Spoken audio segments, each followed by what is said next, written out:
Good morning, everybody. Happy Friday. Welcome on into your FreightWaves Now Community Spotlight on this Friday morning. I'm Kaylee Nix, and we are here with Mary O'Connell, our fearless leader of the coolest community in freight. Mary, how's it going on this Friday? Are you staying cool, even despite this heat wave that we've seen this last week? Yeah, I'm not gonna lie. It's been a scorcher out there. It's been a scorcher. But oh shit. I'm gonna restart my answer. Got it. Okay. Um, yeah, I'm not gonna lie. It's been a scorcher out there. Real hot, real gross, real humid. It's like it's bad when you go out at night, like when we go to let the dogs out for like the final potty of the night, and it's still just like muggy and gross. And I'm like, it's nighttime. It's supposed to not be miserable, but no, it's that bad. Yeah, the heat across the US this week makes you want to have found a cold storage unit to go and hang out in for the day, right? And, if you talk to our friends over at Interstate Cold Storage, maybe you could have gone and found one. Talk to us a little bit about your episode today. So yes, you could have gone and found a very nice, like, oh man, I wonder how wonderful it would be to walk into like a negative 10 degrees Celsius cooler. I mean, I'm sure you would probably like freeze instantly without the protective gear, but when it's this hot, I will take that as a valid solution. But no, this week we get the chance to talk to Charles Betts from Interstate Cold Storage. And we really kind of dive into some of the trends that that have been happening in cold storage as a result of, the pandemic kind of went and put everything on its head. And so now the kind of aftermath, consumer demand has changed, what people want has changed. So it's really kind of, we just kind of dissect down into how things are different now. And then obviously, Interstate Cold Storage is a very seasoned company. So we kind of dive into what that looks like and what that looks like today. Yeah, they've been around for 50 years, so they've seen kind of this major revolution and shift in the way that we do logistics, and particularly in the way that we do cold chain. And as you mentioned, the pandemic was that big kind of catalyst in changing preferences and particularly changing consumer demand. What were some of the things that they saw really be those big changes during that really kind of crazy time that was the last 3 years? Yeah, so a lot of it has come down to obviously the hottest topic is food and food storage and all of that. So some of the pharmaceutical, we didn't really get into like the changes that happened through pharmaceutical, although I feel like we'll cover that in an upcoming episode. But we kind of dive into that food side of things of, consumers want more freshness. They want their products faster. And so as a result, it's kind of caused people to change how they have their cold storage warehouses.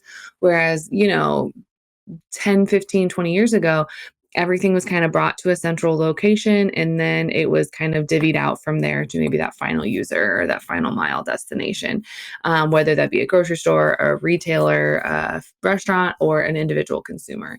Now things have kind of shifted. Obviously, we've seen the rise of different direct to consumer things like Green Chef, HelloFresh, and then also some of those produce things like in Imperfect Foods or stuff like that. And as a result of the rise of that, the needs for cold storage has changed a little. Like, yes, obviously, we still need the very large warehouses that are attached to a manufacturing facility. So it can literally go from the manufacturing facility to the freezer and be completely secure the entire time.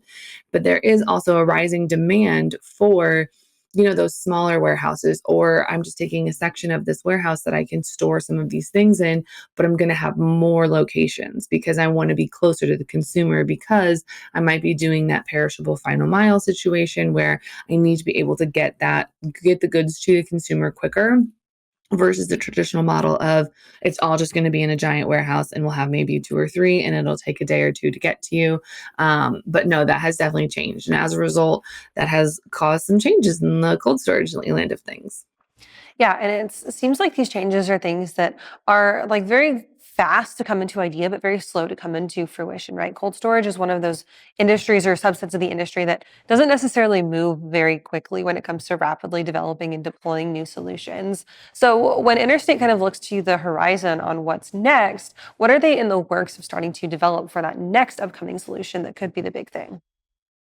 Yeah, so really, you kind of hit the nail on the head there is that a lot of times, especially with warehousing, both cold storage or temperature controlled and that dry van. Warehousing is usually a little late to the game just because a lot of those solutions that aren't, oh, I'm getting a faster management system or I'm implementing maybe some autonomous or some other kind of programs, pretty much anything that requires a complete rework of the warehouse, it's going to take a long time to see those changes because not everyone is just going to be like, oh, well, there's more cutting edge technology. Let's go spend hundreds of millions of dollars on a new warehouse that has all the bells and whistles. That's not really feasible to continue doing. So you usually kind of have to wait till your existing warehouse is old enough so that way you can sit there and say, all right, let's go ahead and either retrofit it, tear it down, or just wait for it to kind of age out and deal with it then. Whereas in the future, we love to see efficiency. We love to see there's been some really cool developments come out about like refrigerant. So it's kind of been a replacement for that traditional refrigerant that we know and don't necessarily love because it's not the best for the environment. But there are a lot of cool solutions coming out that have to do with insulation and just kind of basically making sure that your cold storage warehouse is running as efficiently as it can and also as energy efficient as it can. Energy efficiency, one of those things that is, of course, a very hot button topic, particularly when we talk about lowering emissions and that constant fight to go green. And of course, cold storage is one of, again, those subsets of the industry that is kind of under a microscope when it comes to some of that energy efficiency. Any thoughts on what they're doing to really set and meet some standards when it comes to being environmentally friendly? Yeah, actually, the Global Cold Chain Alliance just released kind of a general guideline that they are encouraging members of the alliance to follow. And for those organizations that aren't a part of that organization, there's first time for everything. It's not a bad place to start. They have some kind of new guidelines and expectations that they would like to see members of their organization hit. And I'm fully on board with it because that's a fantastic resource that says, okay, well, you have all of these massive cold storage warehouses and maybe, retrofitting your entire cooling system or replacing it or building a brand new state of the art system isn't necessarily feasible at this time.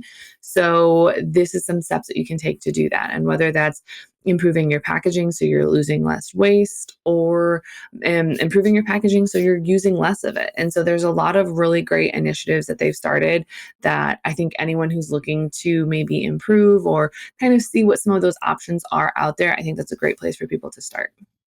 So, of course, we've got the show coming up later on this afternoon and the newsletter coming out today as well. Where can people head to get both of those in their inbox or in their ears?